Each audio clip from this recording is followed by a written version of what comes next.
the criteria used to define the safest big cities in the US. So I consider only cities with more than 350,000 residents. Yeah, it's an arbitrary threshold, but if it was much lower, it would not be about big cities, and if it was higher, the number of candidates would be too small.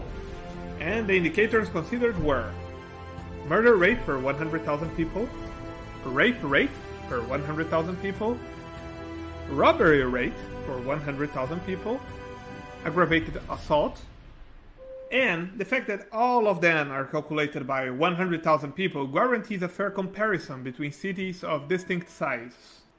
All the data provided is either from the FBI and documents published in 2020 or from the US Census Bureau. The data regarding European countries come from the World Population Review. The comparisons with European countries are between homicide rates because while murders often have accurate numbers independent of their location, other violent crimes are subject to differences in the reporting methodology between countries. So here we go for our ranking. In the 8th place comes Tampa, Florida. Population 384,000 people. Murder rate a bit over 10. Total violent crime rate 464 per 100,000 people. Those numbers are comparable to Russia. So why Tampa is relatively safe to live? So we are talking about the safest large city in Florida and the 8th safest in the entire United States. It is overall a great place to live and work. Violent crimes are low compared to the rest of the United States, as are also property crimes. Florida is overall a safe state for US standards, and while the homicide rate in Tampa is a bit higher than other cities on this list, crimes like burglary or theft have lower indicators. So yes, overall it's a very safe city. For comparison, Orlando, also in Florida, has a violent crime 60% higher than Tampa. 7th, Mesa, Arizona, with a population of almost 500,000 people. Murder rate 4.67. Total violent crime rate 415 cases per 100,000 people. Those numbers are comparable to Lithuania in Europe. And why Mesa is a safe place to live? According to local websites, Mesa maintains the pressure on criminals through effective policing that includes community outreach, enhanced training, and openness for better accountability. Residents of this arid city enjoy lower than average crime rates. Other large cities in Arizona like Phoenix and Tucson also have remarkably low violence numbers. 6th place for Austin, Texas, with a population of almost 1 million people. Murder rate 2.57. Total violent crime rate 440.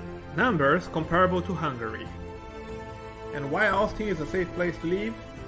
It is a very active city with many ways to get involved in the community and meet people who share similar interests. The employment opportunities are abundant and unemployment rates are low. Several other factors make Austin a safe place to live, including its police force and its community-oriented policies. The Austin Police Department is well-trained and professional. The APD has more than 1,600 officers, making it one of the largest departments in the US relative to the size of the city. 5th, San Jose, California. Population 1 million people. Murder rate 3. Total violent crime rate 403 cases per 100,000 people.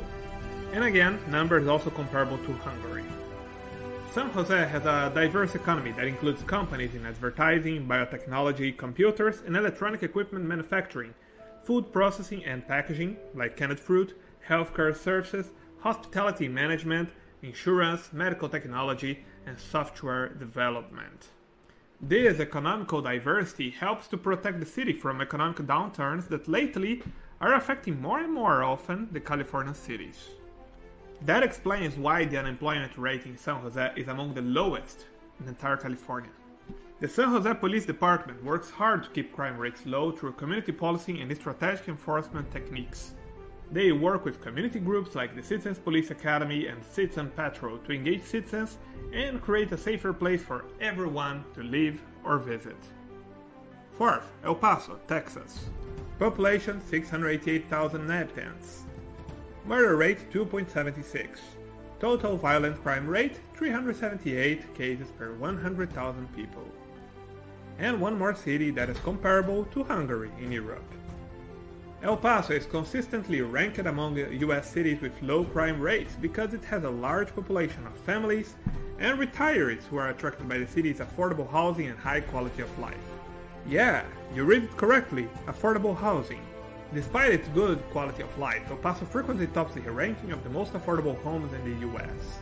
So, you get more bang for your buck when living in El Paso. Many affordable neighborhoods offer good schools, parks, restaurants, all with low crime rates. The cost of living is low compared to other cities like Austing or Dallas, making it easier on your budget. The local police department has done a good job in deterring border crime. Because of El Paso's proximity to Juarez, Mexico, they have an ample supply of people who can speak Spanish and can communicate with Mexican police officers when needed. Third place, San Diego, California.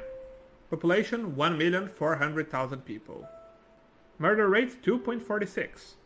Total violent crime rate 366 cases per 100,000 people. And one more time, numbers comparable to Hungary, in Europe, although I would say that San Diego has a better climate.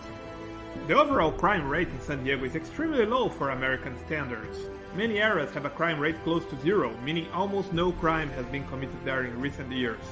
These areas include Scripps Ranch, Carmel Valley, and Fairbanks Ranch. In these districts, the crime rate is up to 83% lower than the national average. San Diego has adopted a data-driven approach to fighting crime and reducing reincidents. The police force is highly trained and very well equipped. This is due in part to an exceptionally generous budget, which allows them to recruit top officers and provide them with state-of-the-art equipment. In addition, there are more officers per capita than in similar-sized cities, meaning you are never far from assistance when you need it. Second, Honolulu, Hawaii. Population 990,000 people. Murder rate 3.2. Total violent crime rate 246.37 per 100,000 people. These numbers are comparable to Moldova. The low crime rates in Honolulu are attributed to several different factors, including a strong law enforcement presence through the city and also in surrounding areas. There is also a community program, like the Neighborhood Security Watch, that train volunteers to be security monitors for their neighborhoods. These volunteers are then able to help out with issues like graffiti and littering, in addition to reporting crimes so they can be solved quickly. There is also the obvious geographical advantage of Honolulu, maybe the most important factor of all. Since it's located on an island, there is a strong incentive against criminality, since it's much harder for criminals to escape to other states or countries. And now the safest big city in the US, Virginia Beach, in Virginia. Population of 454,000 people.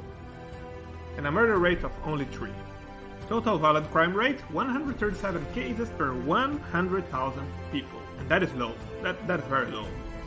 And also with numbers comparable to Hungary. Why? Because all the cities in this list, they have very similar numbers overall. So why Virginia Beach is a safe place to live? Well, their residents benefit from a thriving economy, a 3.6% unemployment rate, a wellness culture, and the lowest tax rate in the Hampton Roads area. This is combined with a long-standing core community that is strongly committed to the safety of Virginia Beach, both financially and in terms of time. Regarding safety, Virginia Beach is a world away from most large American cities, and it may be the only large city in the US with a truly European level of crime. Yes, Virginia Beach is a touristic destination, which means that things can get expensive, but not violent. So, I hope you enjoyed watching this video, and remember to subscribe to our channel for the next ones.